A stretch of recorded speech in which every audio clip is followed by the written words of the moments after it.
పెడదాం వీళ్ళిద్దరిని చదివించి మనం మానిటర్ చేద్దాం. ఈ నేను వచ్చిందని గుర్తుగా ఇవన్నీ గుర్తుపెట్టుకోండి. మీరు ఈ పిల్లలిద్దరిని వాళ్ళు అనుకున్న చదువు చదివించాలి. అది ఒకసారి వర్కౌట్ చేయండి. ఇంకేంటి నువ్వు ఆరోగ్యంగా ఉండు, ఊరికే తొందరపడకుండా మందులు వాడుకొని జాగ్రత్తగా ఉండి పిల్లలు బాగా చదువుకుంటారు, సెటిల్ అవుతారు. నీ కళ్ళ ముందని నీకేం కాదు. నువ్వు కూడా ధైర్యంగా ఉండి, అదేం కాదు. మీరు బాగా చదువుకోండి. మళ్ళా మీ తల్లి కష్టపడకూడదు.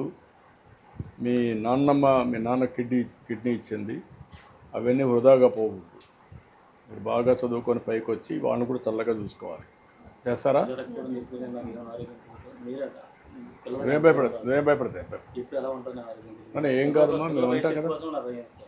ఏం కాదు, మేమందరం అండగా ఉంటాం. మేము గవర్నమెంట్ ఇదే ఏమంటామా. ధైర్యంగా ఉండి పిల్లలు ధైర్యంగా ఉండి బాగా చదువుకుంటే ధైర్యంగా ఉండి ధైర్యంగా ఉండరు.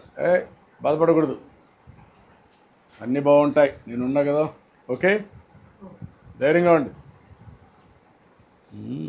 అన్ని విధాలా మీ కుటుంబానికి న్యాయం జరగాలమ్మా. ఉంటాం, అండగా ఉంటాం. ప్రభుత్వం ఉంది, మీరు